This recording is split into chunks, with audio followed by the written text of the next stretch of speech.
I want to tell you about the dumbest thing I've ever done in my relationship. And this is a thing that set us back literally years in terms of reconnecting and getting through a really rough patch. And I did this thing not once, but literally hundreds of times over the course of several years. So to make matters worse, I need to mention that I am a relationship therapist and I taught communication skills for a living to psychology students at a university level. So I spent literal years trying to argue with my partner's limbic system. And I'll explain what this means and why it's so dumb, but I could summarize by saying that it's about the same thing as trying to have a logical conversation with someone who is incredibly drunk, right? Like, have you ever had a drunk friend kind of sprawled out on the bathroom floor of a pub, crying and mumbling and repeating themselves, and you spend like 35 minutes trying to reason with them and convince them like, no, look, you're not a bad person, but you can't sleep here. How does that go for you? The reason it is so pointless and so frustrating is because, among other things, their prefrontal cortex, so that is their logical reasoning center, is very impaired.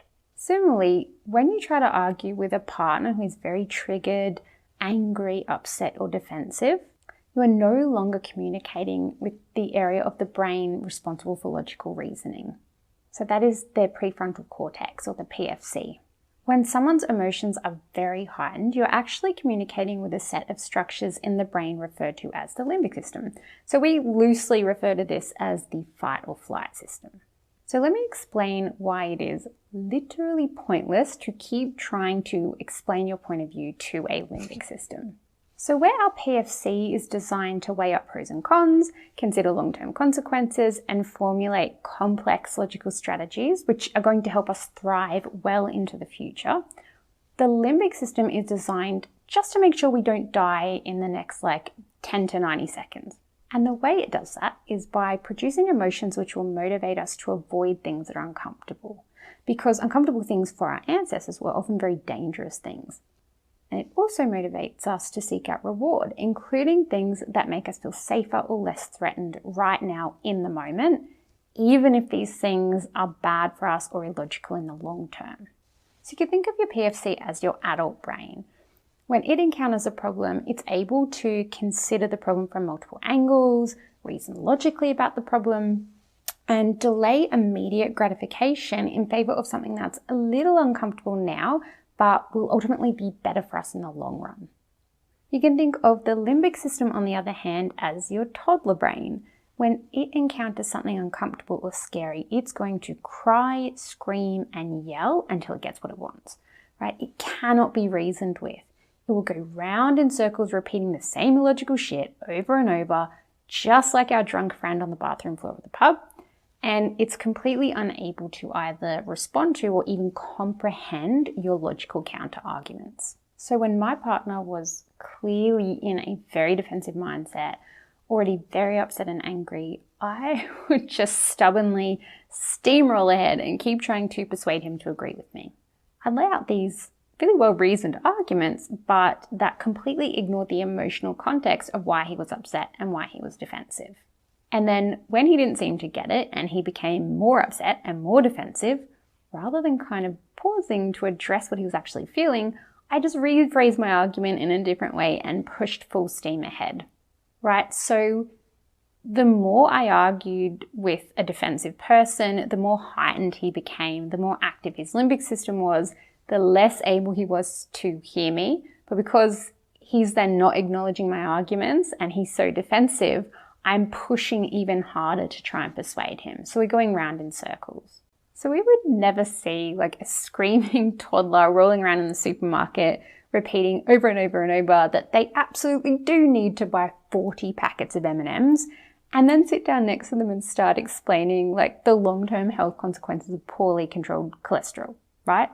It's not going to go very well. So why on earth do we insist on banging our head against the wall, arguing with the person who is clearly in fight or flight, right? And in that moment, physically and mentally lacking the ability to reason logically.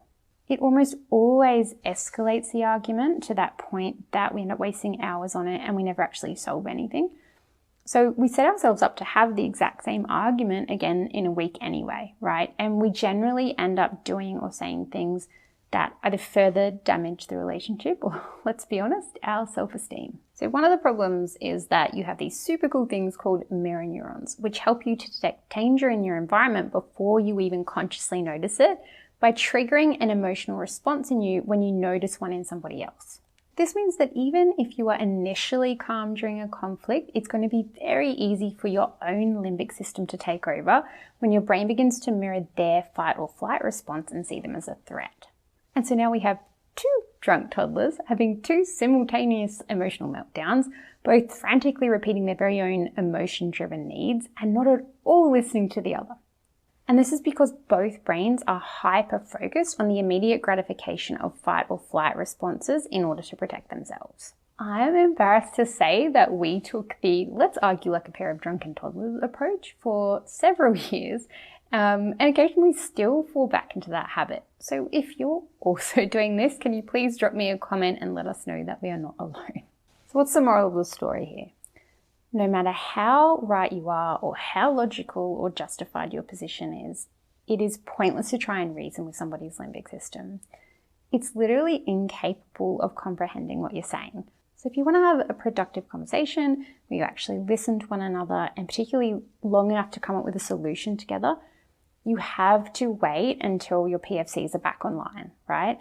So that means as soon as your emotions are beginning to heighten, your only focus should be emotional regulation, right? That is ensuring you are both at a point where you're in control of your emotions and physically able to actually take in what's being said.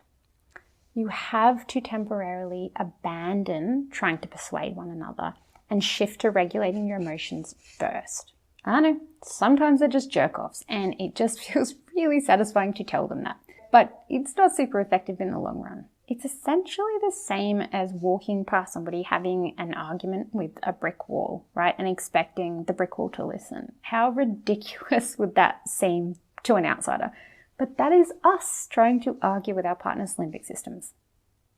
So always address emotions before opinions and make sure that you're communicating with the PFC rather than the inner toddler that is the limbic system. That's all for today's video. If you found it interesting or helpful, feel free to subscribe so you can see more of my content later.